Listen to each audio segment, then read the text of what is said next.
T-Birds interview. Take 1, 3, 2, 1. Okay, first of all, a lot of people, when they talk about Texas music, talk about the fabulous Thunderbirds. Pretty much synonymous with the sound here in Texas. How do you classify your music? It's it's everything I ever heard all at once. No, it's rock and roll, and it's blues, and it's R&B, and it's, I don't know what you call it. It's just Texas. Yeah, it's Texas and Louisiana. It's just T-Birds, I guess. It's got a little bit of everything in it, really, but it's rock and roll blues, you know. As a band, how long have you folks been together? 9 years. 9 years, yeah. What would you say the biggest thrill for the band has been so far? Being here in Waco. When we got paid. Well, I can recall seeing you in front of about 80,000 folks. Rolling Stones wasn't a bad thrill, that's for sure. Yeah. There's a lot of automatic exposure right there, wasn't there? Yeah. We're pretty much exposed, though, you know what I mean? We're all Exposed ourselves. indecent exposure. There was some talk that from a lot of real hardcore T-Birds fans that having you out in a big stadium like that took away from some of your mystique. A lot of people are used to seeing you in a small club environment. How did you all react to that? We feel like we can play anywhere, you know. I like playing to where they can see us sweat a little bit, but like it's really nice to get in front of 80,000, 100,000 people. You know, like you say, it's instant exposure for people who haven't heard you before. So we're happy to do that too. Nationally, they say that the fabulous Thunderbirds are a band that's about to explode on the scene. We're destined to explode. Destined to explode on the scene. You know, for y'all, you must have some sort of strange feeling sitting back and watching some of these people that have been at it in less time than you have, and you see them jump on, all of a sudden they're nationally famous, and you folks have been doing the same thing, probably a lot better for a long time. We say more power to them, you know. Yeah. They usually jump off just as quick, too. We'll be around for them. We have been. What about Stevie Ray? He's doing real good. Huh? He's doing real good. How about Stevie Ray? More power to the boy. What can you say about him that you can't say about a brother, right? No, he's doing real good. I mean, the better he does, the better it is for us. I mean, it's great. Keeping up the family tradition. Working on maybe a new record deal, I hear? Oh, yeah. Yeah. Maybe a couple. What's this I hear about maybe making a more commercial sound? I read that somewhere last week. What's that? No, I mean, I think we're commercial. Commercial is what people commercial like. Just means that they like it. Yeah. But we're not gonna. We can't help being the T-Birds. It's just going to come out like that no matter what we do. What can you do to this bunch? You just keep trying to make it better. We're not going to get synthesizers and all that stuff, but commercial in the sense we're going to sell more records. You haven't seen our new gowns, have you? Seen the new gowns we wear? What about your trip to England? What'd you do there? We played a couple gigs and did some little recording and hung around, drank beer. Talked to Dave Edmonds a little bit, right? Yeah, he's supposed to produce our new record, yeah. It seems like, and y'all can comment on this, it seems like from what I've followed in the music business, you're pretty much without peer among fellow musicians. I mean, everybody I see every now and then, you know, various rock musicians will be interviewed and they're wearing a fabulous Thunderbirds t-shirt. You know, I've seen Pat Benatar wearing one, I've seen Nick Lowe wearing one. It must be really nice to have the respect of your fellow people in the music business. Yeah, it feels good. It's great. What can you say about that? It'd be nice to have a little money, too. Well, that's what I was getting to. Would you trade in that respect? Never. No, you'd rather be liked by them than by... I want everybody to like it. Yeah, but you can't, that's something you can't, no, you don't trade that anyway. I mean, everything else is icing on the cake from there. Do you think that basically that's what happens? You get liked by some certain real critical people, and then everybody else follows? It's nice company. When you keep good company, something's bound to happen, right? If they happen to be good people at the same time, it's great, you know.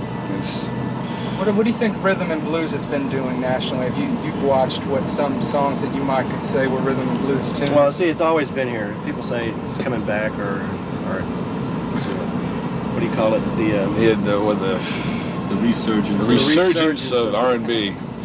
And see, we've always been here. It's always been nothing here. new. It's just R&B from the 60s, the 70s, and the 80s. It always changes a little.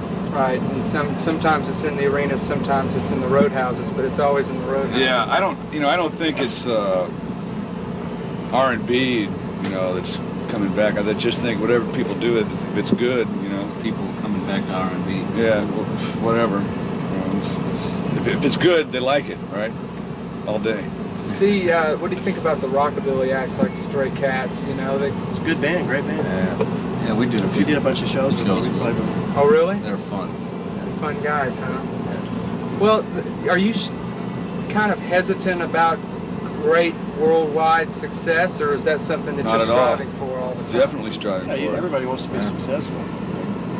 Some bands, it seems like sometimes that they get so accustomed to a certain environment that they don't want to thrust themselves out into the... We don't feel like there's any limit on it. Sounds familiar. There's no limit at all, as far as we're concerned. I mean, you can't put any limits on it. I mean, if you were limited and you had to stop somewhere, you might as well just retire. I mean, you want to just keep doing better and better all the time. What's ahead in the coming year, you think, for the Fabulous Thing? We plan on making new records and Little TV. videos and Little TV. touring and just having a good time. Fun in general.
She's a great part-time woman, man,